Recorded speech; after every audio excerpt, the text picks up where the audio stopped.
Jeudi 5 mars 2026, bienvenue à l'actualité internationale. L'ambassadeur de France en RDC, Rémi Maréchaux, a visité le 3 mars 2026 les camps Baouma Kisangani pour suivre la formation au combat en jungle dispensée au FARDC par les détachements d'instruction opérationnelle français. Jospin Hangui. La visite s'est déroulée en présence du général Abdallah Nimbo, commandant de la 3e zone de défense. L'ambassadeur a également échangé avec le vice-gouverneur de la Chopo, Didier Lomoya, et le directeur de l'Agence française de développement sur le soutien de la France à des projets locaux dans les domaines de l'agriculture, de la formation professionnelle et de l'enseignement supérieur. À l'issue des échanges, Rémi Maréchaux a affirmé « Nous ne pouvons rien faire d'efficace ici si cela ne correspond pas aux priorités clairement définies par le gouvernorat. Notre action n'a de sens que si elle s'inscrit dans la vision et les engagements de la province. » Fin de citation. La coopération militaire franco-congolaise se traduit par plusieurs actions concrètes. Le 14 novembre 2025, l'ambassadeur de France et l'attaché de défense, le colonel Éric de la Chapelle, ont assisté à la clôture des 2 détachements d'instruction opérationnelle à Kitona, au profit de l'école d'artillerie et de l'école des sous-officiers. En juillet 2025, la 5e promotion de l'école de guerre de Kinshasa a achevé sa formation avec l'appui de la France dans le cadre du renforcement des capacités opérationnelles des forces armées de la République démocratique du Congo. Le vice-premier ministre, ministre de l'Intérieur, Sécurité, Décentralisation et Affaires coutumières, Chabani Luko Biango Jacquemin, a reçu le 3 mars les chargés d'affaires AI de l'ambassade des États-Unis en RDC. Les échanges ont porté sur le développement des relations bilatérales, la coopération policière et sécuritaire, mais également les renforcements des capacités opérationnelles. Je suis venu aujourd'hui pour continuer notre coopération avec le ministère de l'Intérieur. Nous avons eu un entretien très fructueux avec Monsieur le vice-premier ministre. Nous avons discuté de notre coopération policière et dans les matières sécuritaires. Nous sommes en train de bâtir un partenariat stratégique extraordinaire entre nos 2 pays. Nous avons beaucoup d'intérêts partagés dans les mois à venir. Nous allons accomplir beaucoup ensemble, je suis convaincu. Nous parlons toujours de questions d'actualité au niveau international lors du panel Spotlight on DRC du PDAC 2026 à Toronto. Le ministre des Mines, Louis Kabamba, a présenté les initiatives du pays malgré un contexte sécuritaire difficile. Cuivre, cobalt, lithium, raffinerie d'or et projet MIFOR, la RDC engage une dynamique industrielle majeure. Les pays misent sur la transformation locale des ressources minières pour créer de la valeur nationale et soutenir le développement durable.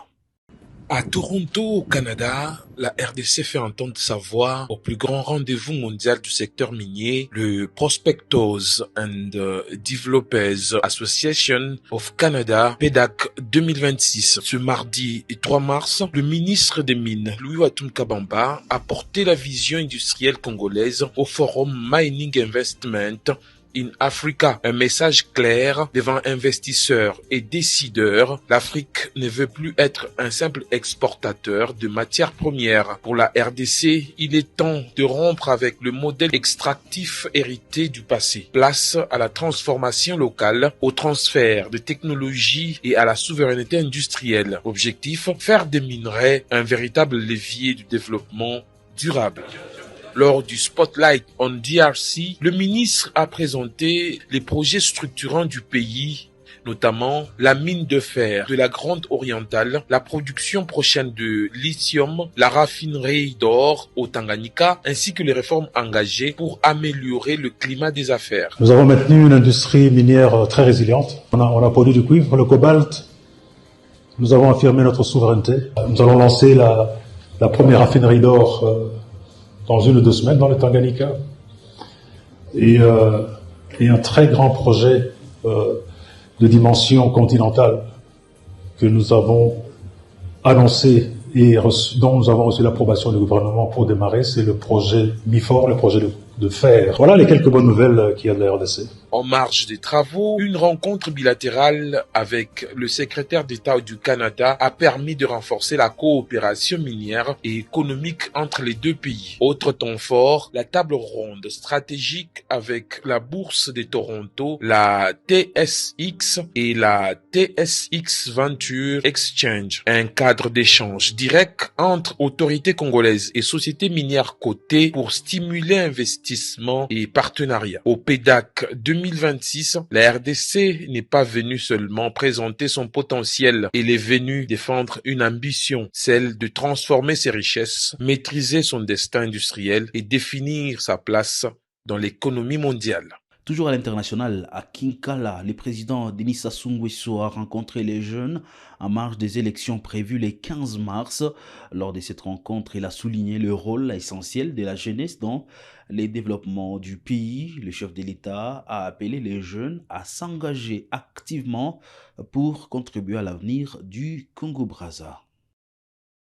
À Kinkala, la 6e étape de son périple de campagne, le candidat Denis Sassou Nguesso a eu une rencontre citoyenne avec les jeunes du Congo autour des questions qui touchent la prise de conscience de la jeunesse, tant en matière politique qu'à la prise en main de sa destinée face aux enjeux de développement du Congo. Cette rencontre, suscitée par le Conseil consultatif de la jeunesse congolaise, était un moment d'un échange franc avec le candidat Denis Sassou Nguesso. Vous ne cessez d'insister sur la préparation de la jeunesse à prendre la relève.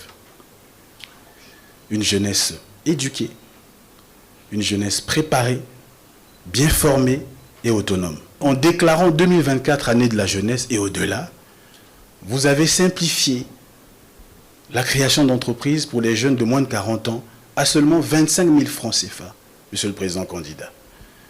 Le nombre de créations d'entreprises est passé entre 2021 à 2025 de 2900 à peu près, et aujourd'hui nous sommes à près de 7000 créations d'entreprises chaque année.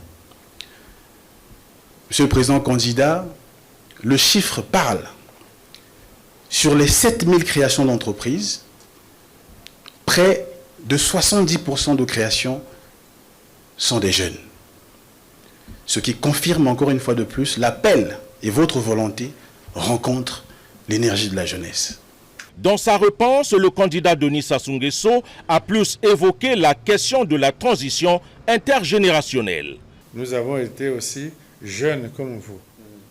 On a été jeunes comme vous.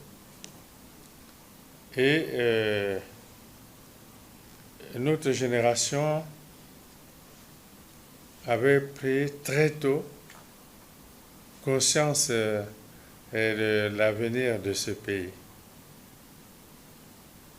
Et nous nous sommes engagés dans l'action politique. Et j'avais 17 ans quand nous avions créé l'ASCO ici, Association scolaire du Congo, à vocation politique. Et nous étions en relation avec nos aînés qui étudiaient en France, et les Noumazalaï et tous les autres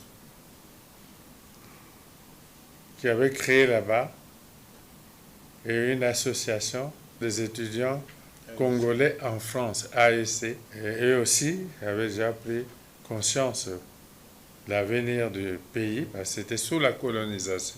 Et eux-mêmes, l'AEC, ils étaient en liaison avec la FEANF, la Fédération des étudiants d'Afrique noire en France. Il y avait un réseau comme cela. Et donc nous sommes entrés dans l'action politique, nous avions 17 ans. Moi j'avais 17 ans. Et je suis heureux de voir que votre génération est en train de prendre conscience de l'avenir du pays. Et cela me rassure et me fait penser que notre pays a de beaux jours devant lui. Et je suis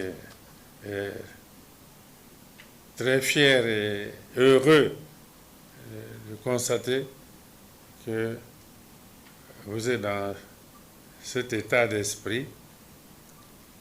Vous n'êtes plus seulement la jeunesse qui s'amuse, danse, chante et ne pense pas à l'avenir et surtout à l'avenir du pays. Je crois que c'est un moment important pour moi. À nos âges, peut-être qu'on peut dire, bon, si on disparaît, le pays n'est pas perdu. Donc, pour moi, c'est un moment très important. Je préfère vous féliciter, je voudrais vous féliciter, vous encourager à